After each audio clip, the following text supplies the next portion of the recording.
ang mga kwento ng pag-ibig, kwento ng buhay, at kwento ng pag-asa dito sa Barangay Love Stories. Love Stories.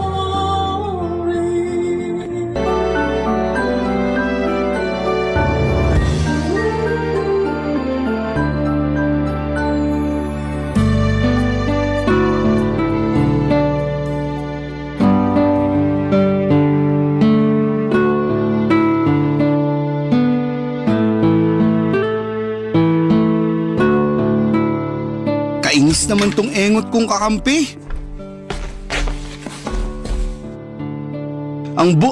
Ay, takte! Bakit nawala ng connection? Ano nangyari? Nakuha mo pa magtanong? Di ba ba halata? Pinatay ko yung wifi. Anak ng tokneneng naman, Ate Rima. Bakit mo ginawa yun? Kita mo naglalaro ako. Oo nga, nakikita ko. Pero naiirita ako sa'yo eh. Wala ka nang ginawa maghapon magdamag kundi maglaro. Pati ba naman paglalaro ko, issue sa'yo? Dami mo namang issue sa akin. Madami naman talaga kasi kasalanan mo rin naman. Ano na namang ginawa ko? This oras na ng gabi, di ba? Tapos napakaingay mo pa.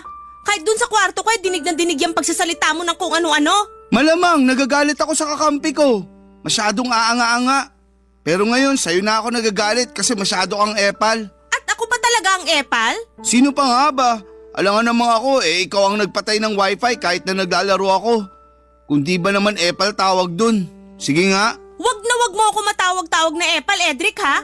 Ako pa rin ang ate sa ating dalawa. Hindi ko naman nakakalimutan yun. Pero para yatang masyado mo nang ginagamit ang pagiging ate mo sa ating dalawa. Bakit? Masama ba yon? Hindi, pero nakakainis na kasi. Lagi na lang, porke ate kita, ikaw na ang dapat masunod. Sino ba ang dapat masunod? Ako naman ang mas matanda sa ating dalawa. Yun na nga Saka huwag mong questionin ang pagiging ate ko kasi di naman ako pala utos sa'yo. Saka kung makapagsalita ka dyan, akala mo kung sino kang pinagbabawalan na gawin ang gusto mo Ang hinihingi ko lang naman konting konsiderasyon, lalo na't gusto ko sana magpahinga. Pero di ko magawa kasi napakaingay mo. Bakit di ka na lang mag-earphone kung naiingayan ka pala sa akin? Bakit di mo na lang kaya i-zipper yung bunganga mo para di na maingay? Para namang pwede kong gawin yun.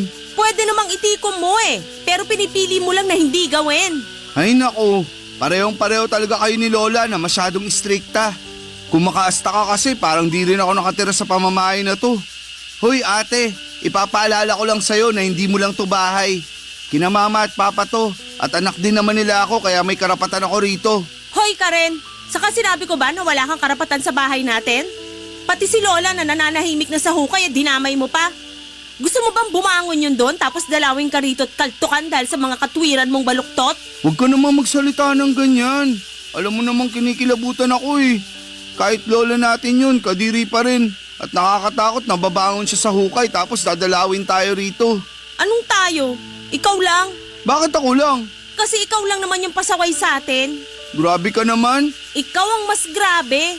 Kung umasta ka, kala mo teenager ka pa rin 26 years old ka na. Nako. Kung pagsasabihan mo na naman ako tungkol sa paglalaro ko ng mobile games, alam ko naman yun. Paulit-ulit ka na lang sa mga sinasabi mo. Daig mo pa yung sirang plaka. Paano ako di magiging sirang plaka napakapasaway mo? Tapos hindi ka pa makaintindi. Talagang masisiraan na ako ng ulo sa'yo, malapit na. Oo na, sige na. Kasalanan ko na. Palagi naman Mabuti pa, matulog ka na. Ayoko pa. Kung ayaw mo matulog, di magpatulog ka. Papadudot wala naman kaming kasambahay para magbuhay hari ang kapatid ko at iasa sa akin ang mga gawaing bahay. Mabuti sana kung hindi ako nagtatrabaho, malamang ay pagod na ako pag uwi ko pa lamang. Kaya nga hindi ko mapigilang mapikon at magalit sa madalas niyang ikatuwiran na palibasay lalaki siya at wala namang kaalam-alam sa paglilinis ng bahay. Tapos babae ako, kaya dapat ako ang gumawa ng mga yon. Dahil mas madalas na malayo ang mga magulang namin ay lumaki kami ng kapatid ko sa pangangalaga ng aming lola na siyang nanay ni mama. Pero noong 2021 ay namatay na ito dahil sa katandaan at komplikasyon ng ilang sakit. Lungkot na lungkot ako noon pero alam ko na hindi na mahihirapan ang lola namin saan man siya naroroon ngayon. Kaya lang ay naging mas mahirap sa akin na pasunurin at sawayin si Edric dahil pakiramdam niya ay pwede na niyang gawin ang lahat ng gusto niya dahil wala na si Lola na madalas ay sumasaway sa kanya noon. Spoiled din kasi ang kapatid kong iyon na palaging kinakampihan ni na mama at papa. At kahit na sa edad niyang 26 years old ay parang bata pa rin siyang umasta. Isang araw ay merong sinabi sa akin si Edric dahilan para magulat ako ng husto. Papa Dudut.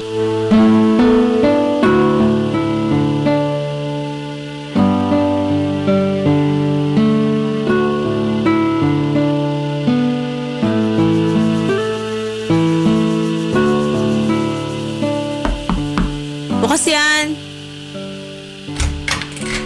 Ate Rima, busy ka ba? Medyo. Marami kong ini-edit. Mamaya na yan.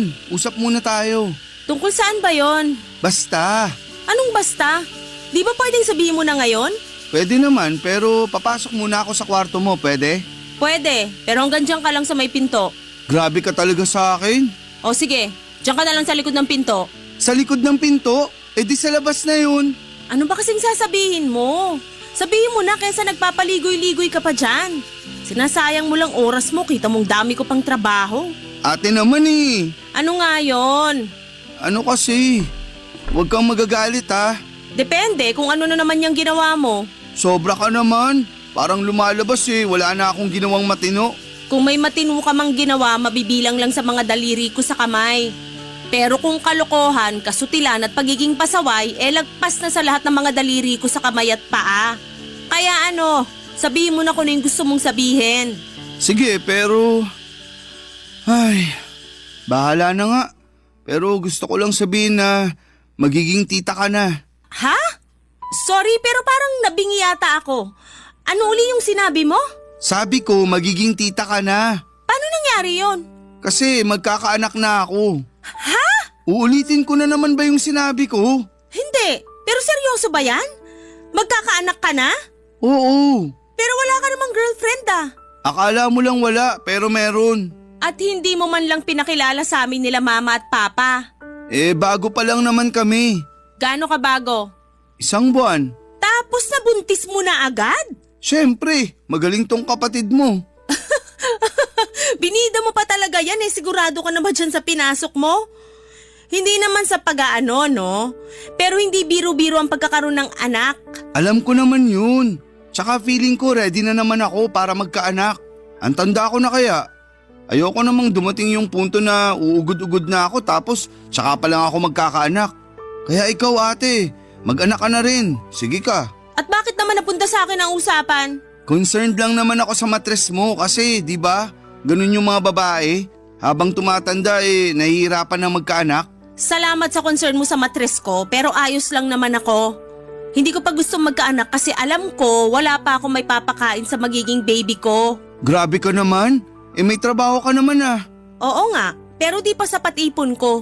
Siyempre tutulungan ka ng magiging asawa mo nun. Pwede ba? Wag na nga natin pag-usapan ng tungkol sa akin. Yung tungkol sa'yo ang pag-usapan natin dito kasi nakakaloka lang na wala kang ang trabaho tapos nakuha mo pang mag-anak? Alam ko nasa tamang edad ka na pero sana alam mo yung responsibilidad na pinasok mo para sa magiging anak nyo. Siyempre, alam ko naman yun. Tsaka nandyan naman sina mama at papa eh. Pwede akong humingi ng tulong sa kanila pag di namin kinaya. Ay wow! Sa lagay sagutin pa pala nila mama at papa ang magiging anak nyo? Bakit hindi? Apo naman nila yung magiging anak ko. Buti sana kung hindi.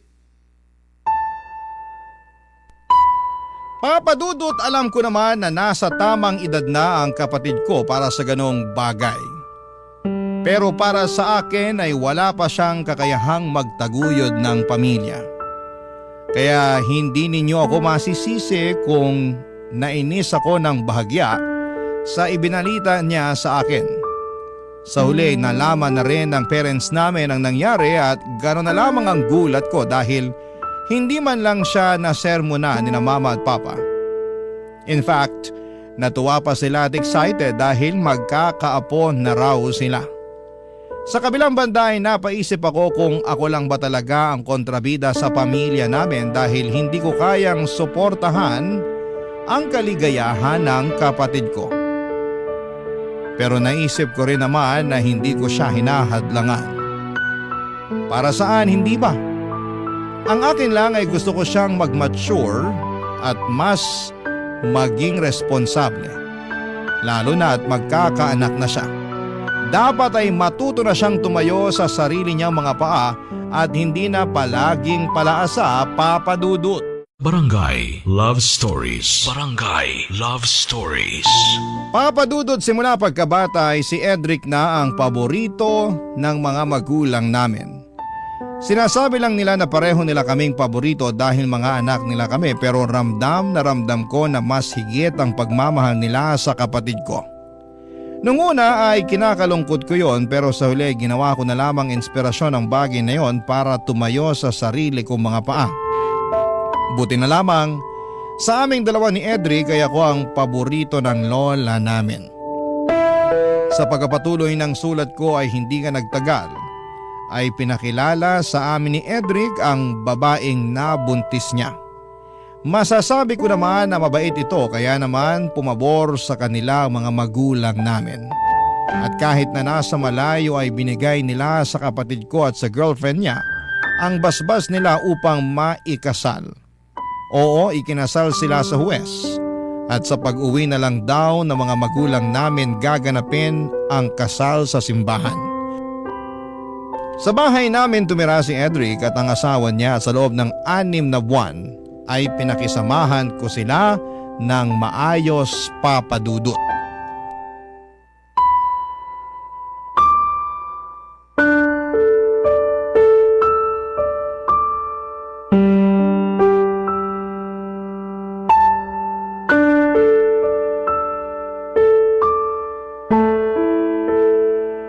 Ay, takte naman!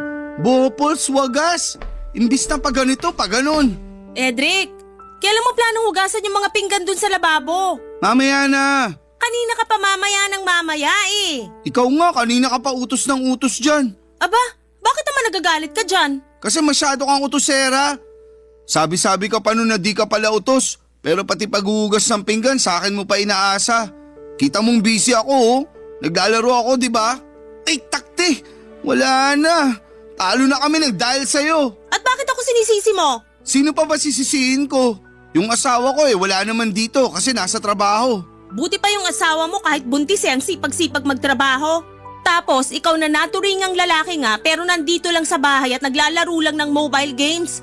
Paghuhugas na nga lang ng pinggan gagawin mo at paminsan-minsan pagawalis pero hindi mo pa rin ginagawa. Maawa ka naman sa akin. Galing pa akong trabaho at pagod na pagod ako pero sa lagay mukhang ako pa yata maghuhugas sa mga pinagkainan mo dun sa lababo. Nanggigitata na yun saka naninigas na yung tirang kanin. Di mo man lang binabaran ng tubig. Dami mo namang ebas eh. Kung ayaw mong hugasan, edi wag. Huwag ka na magsalita dyan. Kairita lang at karindi sa tenga. Dinamay mo pa yung asawa ko. Kinumpara mo pa ako sa kanya, edi nga yung nagrereklamo. Siya naman may sabi na sayang daw kung magre-resign siya sa trabaho. Lalo't pinaghirapan niya yung posisyon niya ngayon. Kaya pinagbigyan ko. Oh, ikaw, anong plano mo sa buhay? Hihilata ka na lang dito sa bahay at maglalaro ng mobile games hanggang mga anak-asawa mo? Bakit ka ba kasi nakikialam sa amin? Hindi naman sa nakikialam ako. Pero curious lang ako at concerned para sa pamilya nyo. Alam ko naman na wala na akong pake rito. Pero hindi ko lang mapigilan pagsabihan ka lalo na nakatira tayo sa iisang bubong. Para sa akin responsibilidad ko yon kasi ate mo pa rin ako. May katapusan din pagiging ate mo sa akin, lalo na may asawa na ako. Wow ha? Tingin mo ba gusto ko na pinagsasabihan ka pa rin? Siyempre ayoko na kasi nakakasawa na rin. Lalo na parang wala ka namang naiintindihan sa mga sinasabi ko. Kaya lang kung hindi ako, sino magsasabi sa'yo? Pasalamat ka nga may pakialam pa ako sa'yo at sa pamilya mo. Imbis na tingnan mo ng negatibo yung ginagawa ko, bakit hindi ka nalang magpasalamat kasi pinagmamalasakitan kita? Mamaya sa huli sisihin mo pa ako kasi hindi kita pinagsabihan. Tapos ako pa sasabihin mong maraming sinasabi? Totoo naman eh. Marami ka naman talagang sinasabi na hindi na dapat sabihin. Hindi ka lang marunong makinig. Lagi mong minamasama lahat ng pangaral namin sa'yo ni Lola. Tapos tingin mo pa sa amin kaaway mo. Bakit, hindi ba? Hindi naman talaga kasi pamilya tayo. Pamilya raw. Totoo naman ah. Kung pamilya tayo, dapat sinusuportahan mo ako sa desisyon ko nung mag-asawa. Kaso hindi eh. Anong hindi pinagsasasabi mo dyan? Mukha kasing hindi ka masaya nung pinakilala ko sa inyo nila mama at papa yung mapapangasawa ko. Nakasimangot ka pa nga nun. Parang pinagsakluban ng langit at lupa ang itsura mo. Kay Rita. Hoy, bago mo ako akusahan ng ganyan, sana binalikan mo muna lahat ng maayos sa pakikisama na ginawa ko sa inyo ng asawa mo nung tumira siya rito. Kung makapagsalita ka, masyado mo na akong hinuhusgahan dahil lang sa reaksyon ko nung time na yon. Saka bakit di ako magiging masaya? Ewan ko. Siguro naiinggit ka sa akin kasi naunahan kitang maikasal. Hindi ako inggit sa'yo, no? Ayoko na lang magsalita. Buti pa maghugas ka na ng pinggan dyan. Kainis naman eh. Ayoko nga maghugas ng pinggan. Papadudot masasabi kong mabait ang napangasawa ni Edric. Masipag din ito sa bahay. Pag walang trabaho kaya naging close nga kami. Pero nasa kapatid ko talaga ang problema dahil akala ko ay magbabago na siya lalo na at magkakaanak na rin sila. Kaya lang ay parang lalong lumala ang katamaran niya, bagay na hindi ko na kayang palampasin. Kaya naman napagsabihang ko na siya. Bale, ang asawa niya kasi ang nagtatrabaho sa kanila at ang kapatid ko ay nasa bahay lang.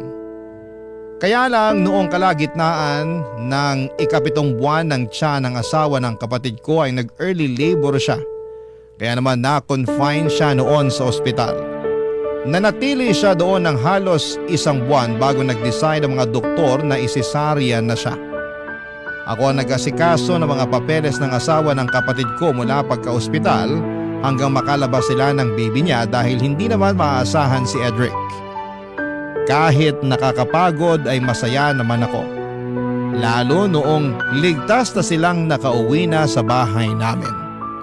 Mabilis na nagdaan ng 6 na buwan ang kapatid ko ang naatasang mag-alaga sa anak nila habang nagtatrabaho ang asawa niya. Kaya lang ay meron palang ginawang kalokohan si Edric. Dahilan para magkalamat ang relasyon nila ng asawa niya. Nagkaroon kasi siya ng kabit, bagay na kinagalit ko ng husto. Pero dahil likas na mabait ang asawa niya ay mas pinili na lamang nitong makipaghiwalay ng landas.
Sa kapatid ko kasama ang kanilang anak.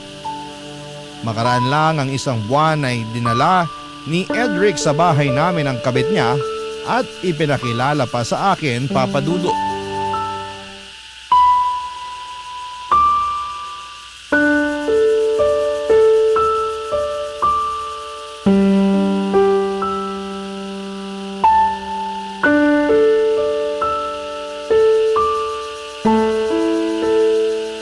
Ate Rima, siya nga pala si Abilene, girlfriend ko.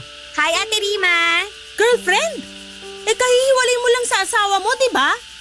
Huwag mong sabihin na siya yung dahilan kaya nasira kayo ng asawa mo. Oo, pero wala na ba akong karapatang lumigaya ulit? Oo nga naman po. Huwag naman po kayong ganyan sa kapatid nyo. Hindi ikaw ang kausap ko, kaya huwag ka sumabad dyan. Sobra naman kayo sa akin. Bakit ba ang init ng ulo mo kay Abilene? Wala naman siyang ginagawa sa'yo, ate. Totoo pala ang kwento mo tungkol sa ate mo, babe. Masyado pala siyang masungit. No wonder hanggang ngayon wala pa rin siyang asawa. Ayun na nga, babe. Takot yata ang mga lalaki sa kanya. Hoy! Mawalang galang na ha? Pero kung pag-usapan niyo ako parang wala ako sa harapan niyo ah. Saka sandali nga lang, ano yung sinasabi mong kinuwento mo ako dyan sa babaeng yan? Magkukwento ka na nga lang, di mo pa talaga inayos, Cedric? Wala akong maisip na maayos na ikwento tungkol sa'yo, kaya ayun na lang sinabi ko. Kung makapagsalita ka, akala mo kung sino kang perpekto? Mas malala pa nga sa akin yung ugali mo. Kung tungkol na naman sa katamaran ko at pagiging pasaway yan, wala ka nang magagawa doon. Sina papa at mama nga, sumuko na lang kasasaway sa akin. Manawa ka naman, ate. Sawa na ako para sa kaalaman mo. Excuse me lang pero wag niyo naman akong itsapwera.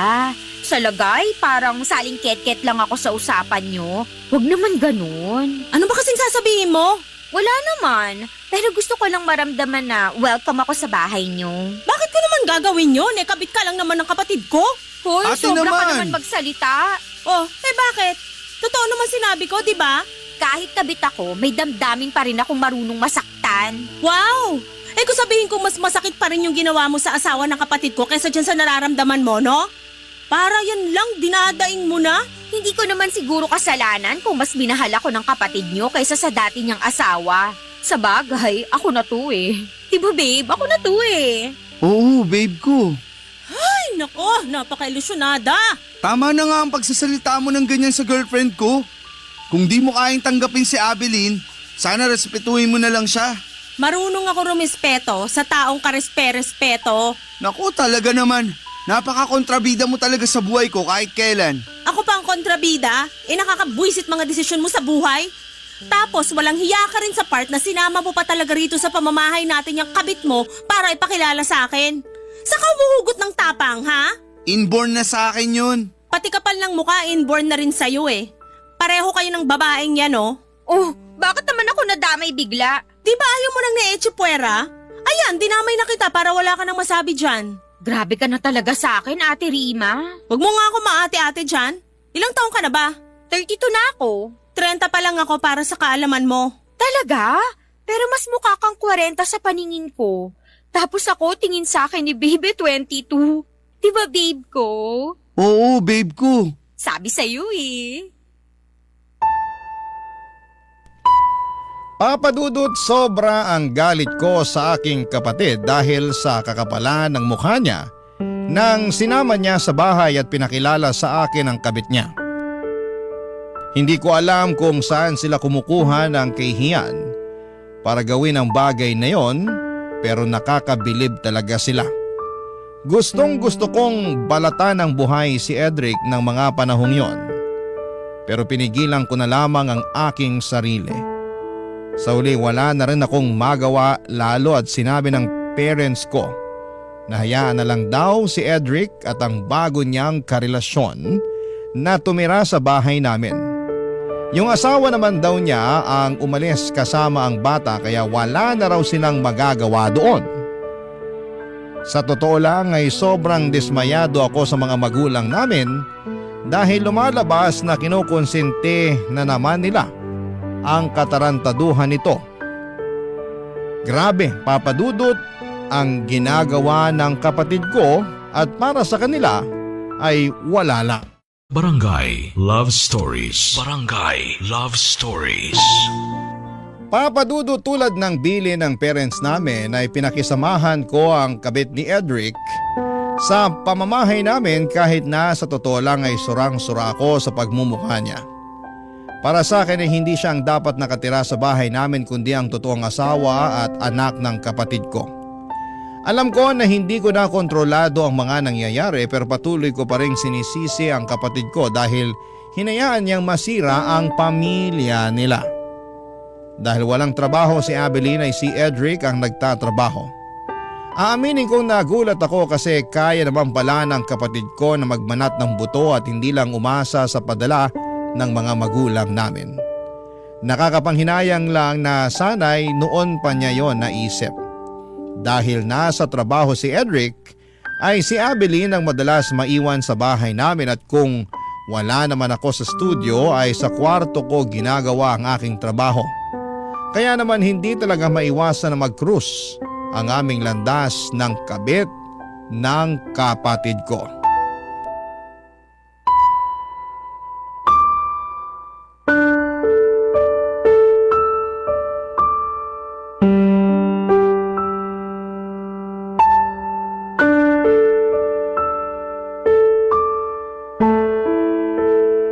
Ate Rima, pwede bang mag-request ng ulam mamaya?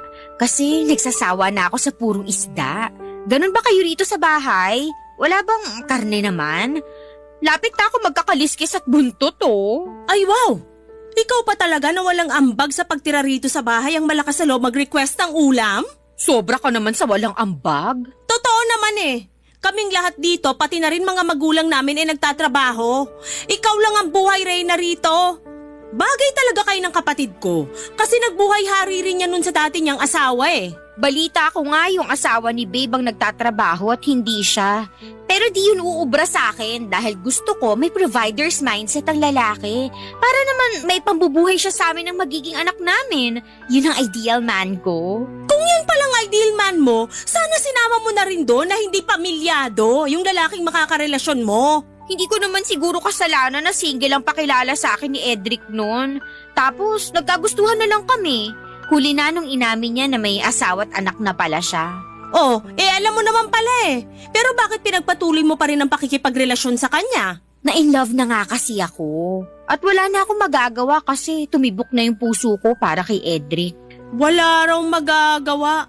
Ang sabihin mo, ginusto mo rin talaga na manira ng pamilya ng may pamilya. Bakit ka ba ganyan sa akin?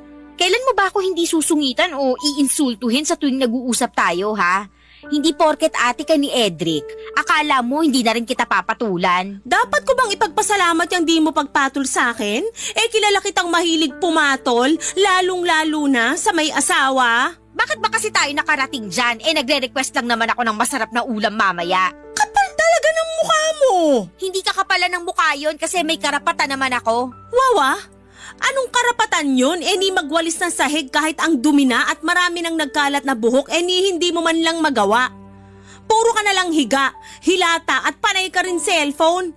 Sa umaga di mo man lang mapaglutuan ng almusal yung kapatid ko kaya laging gutom bago pumasok ng trabaho. Di mo rin siya mahandaan ng pananghalian kasi tirik na ang araw pero naghihili ka pa sa higaan. Sinubukan ko naman ipagluto ng almusal si Edric, kaso nasunog ko lang yung itlog sa bacon kaya hindi niya na nakain. Tapos nung pinabaunan ko siya ng pananghalian, nagreklamo siyang hilaw daw yung kanin. Kaya ending, nag-order na lang siya ng makakain niya online. Simula nun, sinabi ko sa sarili ko na hindi na ako makikialam sa kusina niyo. Kaya pala pati paghuhugas ng pinggan ng mga pinagkainan nyo naman hindi mo pa magawa? Ano ba ako rito? Katulong nyo? Tagaluto ng pagkain nyo, tagahugas sa mga pinagkainan nyo? Kasi kung oo, sobra namang kakapal ng mukha nyo. Huwag ka nang magalit. Pamilya naman tayo, di ba? Excuse me? Hindi tayo pamilya para sa kaalaman mo. Kahit kailan, hindi mo mapapalitan ang posisyon ng asawa ni Edric sa pamamahay na to. At kahit kailan, hindi kita ituturing na kaano-ano. Mangilabot ka nga sa pinagsasasabi mo. Alam mo, ayaw din naman kitang maging pamilya eh. Mamaya, mahawa pa ako sa kasungitan mo, di maaga naman akong tumanda at pumangit niyan. Sinasabi mo bang mukha ko matanda at pangit? Ay, hindi lang mukha kasi matanda ka na talaga sa kapangit.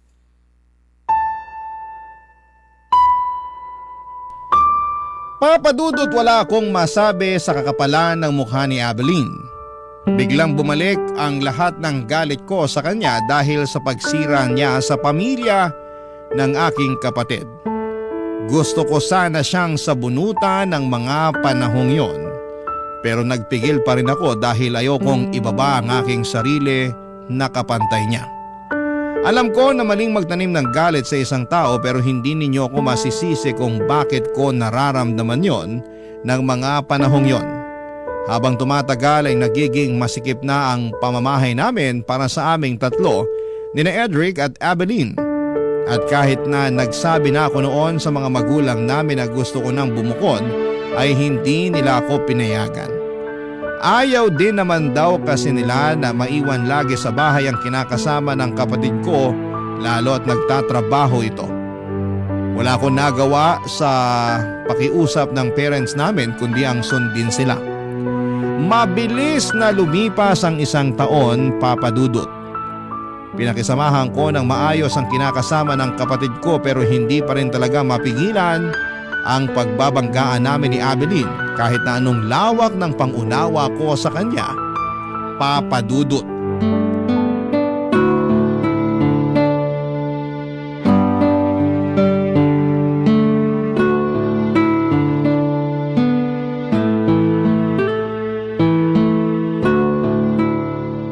Wow! Ang ganda naman ng damit na to.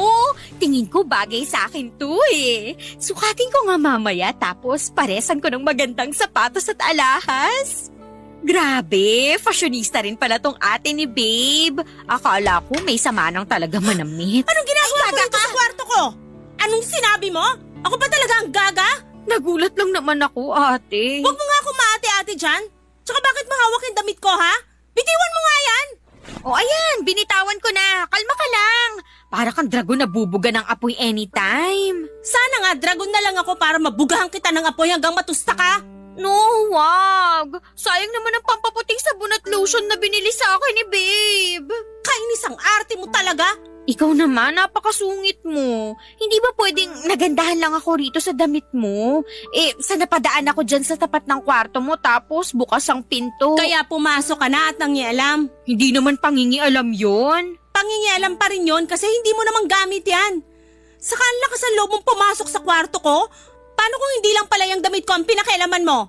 Uy, hinay-hinay ka sa pananalita. Masama ang mambintang. At masama rin ang pumatol sa may asawa at manira ng pamilya. Alam mo, sumusobra ka na talaga sa mga pinagsasasabi mo sa akin. Hanggang ngayon ba naman hindi mo pa rin ako matanggap bilang parte ng pamilya nyo? Okay naman sa akin mga magulang nyo. Ikaw lang talaga yung may issue. Kahit kailan, hindi kita matatanggap na parte ng pamilya namin. Sana alam mo yan kasi pinasok mo nga yung ganitong sitwasyon. Saka wag mo na rin hinging respetuhin kita, wala ka naman nun. Sobra ka na! Nakakasakit ka na sa mga sinasabi mo. Dapat...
sa'yo sa bunutan!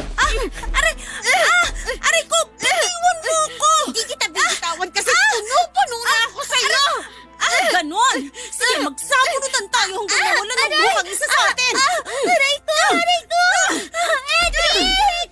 Edric, tulungan mo ako! Patulong ka pa kay Edric! Pagbubuhuling ko lang kayo! Anong nangyayari dito? Tanong-tanong ka ba? Hindi mo ba nakikita na sinasabunutan ako ng ate mo? Ikaw kayang unang na nabunot sa atin! Mabuti pa tigilan nyo na nga yan. Para naman kayong mga tanga eh. Yang babaeng lang yan ang tanga dahil siya lang naman ang pumasok sa kwarto at nangialam ng mga gamit ko. Pagsabihan mo nga yan. Pagsabihan mo rin yung ate mo, babe. Kasi pinagbibintangan niya ako. Paano di kita pagbibintangan? Sige nga. Kahit nahubaran mo pa ako ngayon, wala akong kinuha sa'yo. Kung wala namang nawawala, mali naman yata na pagbintangan mo si Abilene, ate. Sa true ka dyan, babe. Sa ngayon wala pa. Pero anong garanti ako na hindi niya gagawin yon? Pumasok na nga siya sa kwarto ko at nakialam ng gamit ko, di ba? Bakit mo naman kasi ginawa yun, babe? Kasi, basta. Bastahin ko mukha mo eh. Babe, oh. Pwede ba, ate? Manahimik ka na nga dyan. Tagal-tagal na ni Abilene dito. Pero hindi pa rin mawala-wala yung issue mo sa kanya. Sumusobra ka na talaga. Isusumbong na kita kay na mama at papa. Ako ba talagang sumusobra? Kamusta naman kaya kayo ng kinakasama mong yan? Kung sumusobra na pala kami, bakit di ka na lang umalis dito sa bahay? Kahit gustong gusto kong umalis, ayaw naman nila mama at papa kasi wala na silang tiwala sa inyong dalawa. Pero grabe na talaga kasi malapit-lapit na ako masiraan ng ulo sa inyo. Alam mo, Edric, ikaw talaga may kasalanan nito eh.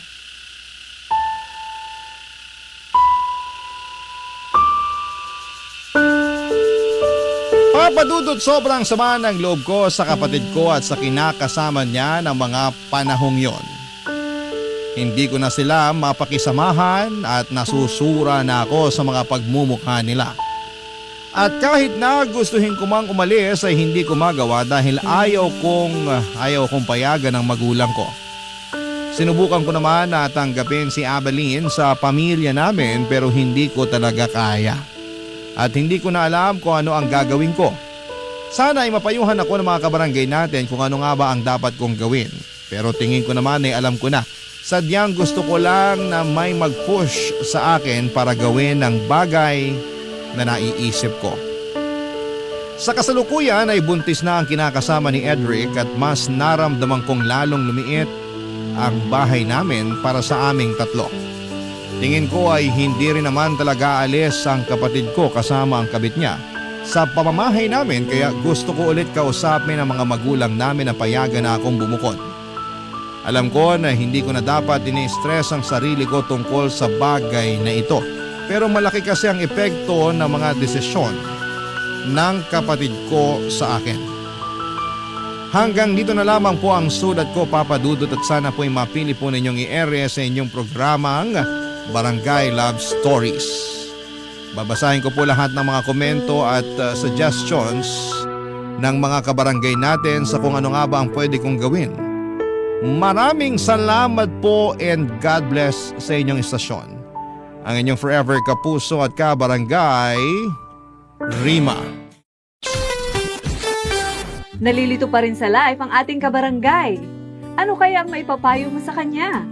Ibahagi mo yan sa ating comment section para mabasa rin niya.